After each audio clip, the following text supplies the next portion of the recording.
রাসূলুল্লাহি সাল্লাল্লাহু আলাইহি ওয়াসাল্লাম মান সালাকা তরিকান ইয়াবতাগি ফীহি ইলমা সাহালাল্লাহু লাহু তরিকান ইলাল জান্নাহ ওয়া ইন্নাল মালাইকাতা লাতাযাউ আজনিহাতাহা লিতালিবিল ইলমি রিদা ওয়া ইন্নাল উলামা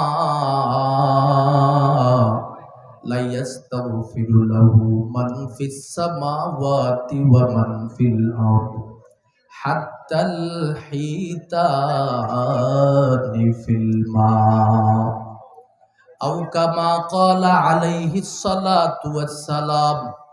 আমার নবী রহমতে আলম নবী দুনিয়ার সমস্ত মানুষের সম্মুখে ঘোষণা প্রদান করে দেই, ও দুনিয়ার সমস্ত বান্দারা ভালো করে শুনে নাও, মান সালাকা তরিকান ইয়াবতাগি ফীহি ইলমা, যখন তোমাদের মধ্য থেকে কোনো একজন বান্দা ইলম শিখার জন্য, দ্বীন শিখার জন্য ময়দানের মধ্যে নেমে পড়বি, সে যেন মূলত রাস্তার মধ্যে নেমে পড়ে নাই, তার জন্য আমার মালিকের জান্নাতের রাস্তাটাকে সহজ করে দেওয়া হয়েছে। দ্বীনের শিক্ষা একটা বড় মজবুত, মহাব্বতপূর্ণ, রহমতপূর্ণ, সম্মানপূর্ণ একটা শিক্ষা। সুবহানাল্লাহ বললেন। শুধু তার মধ্যেই তো সীমাবদ্ধ নয়, আমার নবী বলেন ওয়া ইন্নাল মালাইকাতা লাতাযাউ আজনিহাতাহা লিতালিবিল ইলমি, জমিনে যখন কোন মুমিন বান্দা কুরআন শিখার জন্য নিজের নামটাকে মাদ্রাসার ছাত্রের ভিতরে ঢুকায় ফেলে, তালেবে ইলমের অন্তর্ভুক্ত হয়ে যায়, আমার নবী বলেন ওই তালেবে ইলমের পায়ের নিচে আমার আল্লাহর রহমতের ফেরেশতারা তাদের ডানাগুলোকে বিছায়া দেয়। সুবহানাল্লাহ। আজনিহাতাহা শব্দের অর্থ হলো ডানা, ডানা বিছায়া দেওয়া, অর্থাৎ ফেরেশতারা আইসা তাদের পায়ের নিচে ডানা বিছায় বলে, তোমার সম্মান শুধু মাটিতে হবে না, তোমার সম্মান আমি রহমতের ফেরেশতার ডানার উপরে। সুবহানাল্লাহ।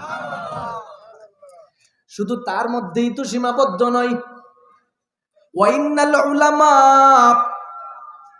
লা ইয়াস্তাগফিরু মান ফিস সামাওয়াতি ওয়া মান ফিল আরদ, আমার নবী বলেন একজন বান্দা যখন দ্বীনের শিক্ষায় শিক্ষিত হওয়ার পর, কোরআনের শিক্ষায় শিক্ষিত হওয়ার পর আলেমের অন্তর্ভুক্ত হয়ে যায়, ওই মহাব্বতের বান্দাটার জন্য লা ইয়াস্তাগফিরু মান ফিস সামাওয়াতি ওয়াল আরদ, আসমানের মধ্যে যত প্রাণী আছে, জমিনের মধ্যে যত প্রাণী আছে, সবাই সেই আলেম ব্যক্তির জন্য আমার রবের কাছে ক্ষমা চাইতে থাকে। শুধু তার মধ্যেই তো সীমাবদ্ধ নয়, ওই আলেম ব্যক্তির জন্য হাত্তাল হিতানি ফিল মা, পানির নিচের প্রাণী সমূহরা পর্যন্ত আলেমদের জন্য ইস্তেগফার আর ক্ষমা প্রার্থনা করতে থাকে। পানির নিচের প্রাণীরা, মাছেরা পর্যন্ত তাদের জন্য আল্লাহর কাছে মাফ চাই যে আল্লাহ, তাদের কারণে আপনি দুনিয়া রাখছেন, তাদের কারণে আপনি আখিরাতের জিন্দেগিটাকে সফল বানাবেন, এই সমস্ত দ্বীনের শিক্ষায় শিক্ষিত ব্যক্তিদেরকে আপনি মাফ করে দেন। আমরা 24টা ঘন্টা তার জন্য দোয়া করি। শুধু তার মধ্যেই সীমাবদ্ধ নই, এমনও বাস্তব ইতিহাস পৃথিবীতে বিদ্যমান রয়েছে, পানির নিচের প্রাণীরা এই জাতীয় নেককার বুজুর্গ দ্বীনদার আলেমদের জন্য তো দোয়া করেই পাশাপাশি নিজেরা নিজ হাতে সহযোগিতা করার জন্য উপস্থিত হয়ে যায়। সুবহানাল্লাহ।